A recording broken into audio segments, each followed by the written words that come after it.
Well, kami dari kelompok 1 yang terdiri dari 4 orang mahasiswa untuk memenuhi tugas ujian akhir semester 7 mata kuliah pendidikan inklusi, yaitu ada Deva Ananda Pratiwi dengan nomor induk mahasiswa 17862060027, nomor absen 14. Yang kedua ada Dena Arianti dengan nomor induk mahasiswa 17862060038, nomor absen 19. Yang ketiga ada Desela Selawati dengan nomor induk mahasiswa 17862060058, nomor absen 24. Yang keempat ada Intan Jahralia Suprapto dengan nomor induk mahasiswa 17862066211, nomor absen 33. Assalamualaikum warahmatullahi wabarakatuh. Halo semuanya, kami dari kelompok 1 ingin menjelaskan landasan penyelenggaraan pendidikan inklusi di Indonesia. Langsung saja ya. Di dalam Undang-Undang Nomor 70 Tahun 2009 tentang pendidikan inklusi bagi anak yang memiliki kelainan. Nah, di sini undang-undang tersebut berbunyi sistem penyelenggaraan pendidikan yang memberikan kesempatan kepada semua peserta didik yang memiliki kelainan dan memiliki potensi kecerdasan dan bakat istimewa untuk mengikuti pendidikan atau pembelajaran dalam lingkungan pendidikan secara bersama-sama dengan peserta didik pada umumnya. Nah, pendidikan inklusi merupakan suatu pendekatan pendidikan yang inovatif dan strategis untuk memperluas akses pendidikan bagi semua anak berkebutuhan khusus, termasuk anak penyandang cacat. Ada tiga landasan di sini. Yang pertama ada landasan filosofi. Nah, landasan filosofi merupakan utama penerapan inklusi di Indonesia. Pancasila yang merupakan 5 pilar sekaligus cita-cita yang didirikan atas fondasi yang lebih mendasar lagi, yang disebut Bhinneka Tunggal Ika. Yang kedua ada landasan yuridis. Pendidikan inklusi dijamin oleh Undang-Undang Nomor 20 Tahun 2003 tentang Sistem Pendidikan Nasional, yang dalam penjelasannya menyebutkan bahwa penyelenggaraan pendidikan untuk peserta didik penyandang cacat atau memiliki kecerdasan luar biasa diselenggarakan secara inklusif atau berupa sekolah khusus. Yang ketiga ada landasan empiris. Penelitian tentang inklusi telah banyak dilakukan di negara-negara barat sejak 1980-an. Namun penelitian berskala besar dipelopori oleh The National Academy of Science di Amerika Serikat. Hasilnya menunjukkan bahwa klasifikasi dan penempatan anak penyandang cacat di sekolah, kelas, atau tempat khusus yang tidak efektif dan diskriminatif.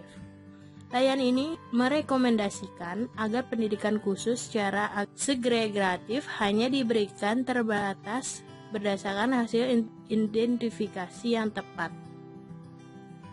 Karakteristik di penyelenggaraan pendidikan inklusi.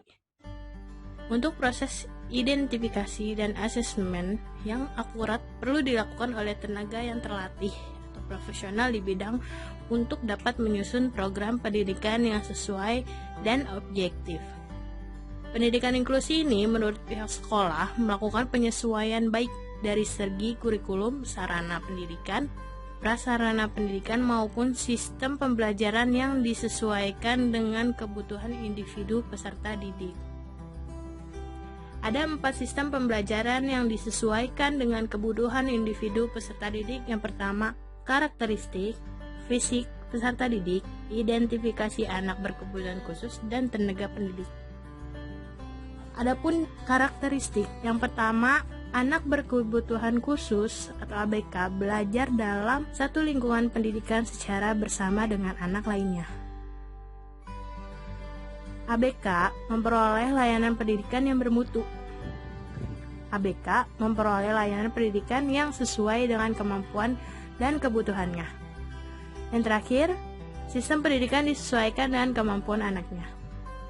Fisik peserta didik.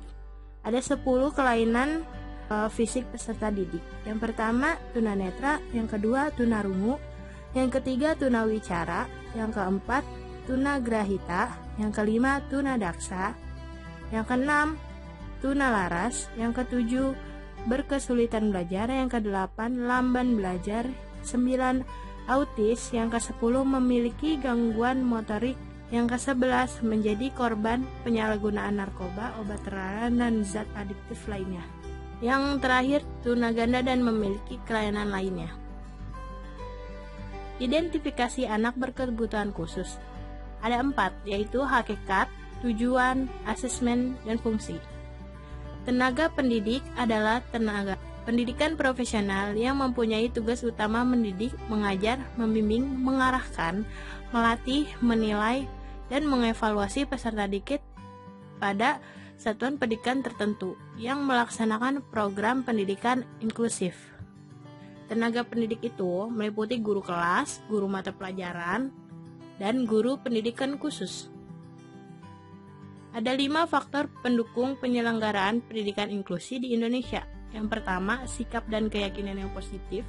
Yang kedua, akses ke kurikulum dan lingkungan. Yang ketiga, dukungan sistem. Yang keempat, metode mengajar. Yang kelima, resource center.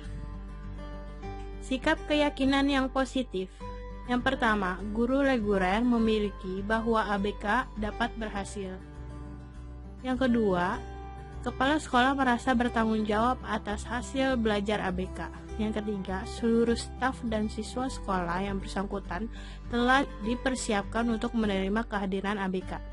Yang keempat, orang tua ABK terinformasi dan mendukung tercapainya tujuan program sekolah. Yang kelima, GPK memiliki komitmen untuk berkolaborasi dengan guru reguler di kelas. Kedua, akses kurikulum dan lingkungan. Tersedianya program ketentraman kompensatoris, misalnya Braille dan ONM. Tersediaan peralatan khusus dan teknologi asistif untuk memungkinkan ABK mengakses semua kegiatan kurikuler. Lingkungan fisik sekolah diadaptasikan agar lebih aksesibel dari ABK. 3. Dukungan sistem. Sistem penerimaan siswa baru yang non-diskriminatif dan akomodatif bagi semua anak. Ketersediaan personel dengan jumlah yang cukup. Terdapat upaya pengembangan staf dan pemberian bantuan teknis. Terdapat kebijakan dan prosedur yang tepat untuk memonitor kemajuan setiap ABK. Metode mengajar. GPK menyiapkan PPI Pendidikan Inklusif bagi ABK. Guru reguler, GPK, dan spesialis lainnya berkolaborasi dalam pengajaran di kelas.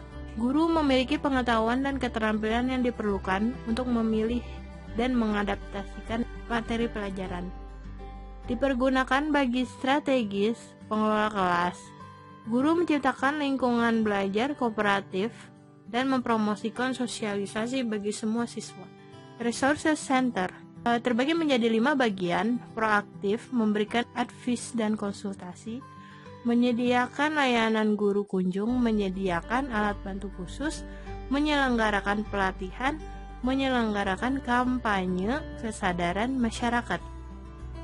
Prinsip-prinsip penyelenggaraan pendidikan inklusi di Indonesia ada 3, yaitu prinsip, pengecualian, dan nilai positif pendidikan inklusi.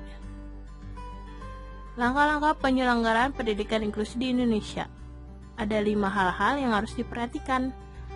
Yang pertama, sekolah harus menyediakan kondisi kelas yang hangta, ramah, menerima keanekaragaman, dan menghargai perbedaan. Sekolah harus siap mengelola kelas yang heterogen. Guru harus menerapkan pembelajaran yang interaktif. Guru dituntut melakukan kolaborasi dengan profesi atau sumber daya lain. Guru dituntut melibatkan orang tua secara bermakna dalam proses pendidikan. Bentuk penyelenggaraan pendidikan inklusi di Indonesia. Yang pertama, perencanaan pembelajaran inklusi. Yang kedua, pelaksanaan pembelajaran inklusi. Yang ketiga, evaluasi pembelajaran inklusi. Yang keempat, faktor pendukung dan penghambat pembelajaran inklusi. Yang kelima, upaya mengatasi hambatan dalam pembelajaran inklusi. Peran masyarakat penyelenggaraan pendidikan inklusi di Indonesia. Partisipasi dan peran masyarakat dalam penyelenggaraan pendidikan inklusi antara lain: 1. Perencanaan, 2. Penyediaan tenaga ahli, 3. Pengambilan keputusan, 4. Penyelenggaraan pembelajaran dan evaluasi, 5. Pendanaan, 6. Pengawasan, 7. Penyaluran lulusan. Untuk mengoptimalkan tersebut, peran serta masyarakat dalam penyelenggaraan inklusi dapat diakomodasikan melalui wadah: 1. Komite sekolah, 2. Dewan pendidikan, 3. Forum-forum pemerhati pendidikan inklusi. Itu saja penjelasan dari kelompok 1. Kesimpulan di sini adalah sekolah inklusi merupakan satuan pendidikan formal atau sekolah reguler yang menyelenggarakan pendidikan dengan mengikut sertakan anak berkebutuhan khusus dan mengalami hambatan dalam akses pendidikan untuk memperoleh pendidikan yang bermutu bersama-sama dengan peserta didik lain pada umumnya, sesuai dengan peserta didik. Jadi, sekolah ini menyediakan akses pembelajaran yang memungkinkan semua anak termasuk ABK dapat belajar bersama-sama dengan anak-anak pada umumnya. Itu saja penjelasannya. Terima kasih atas perhatiannya. Thank you guys.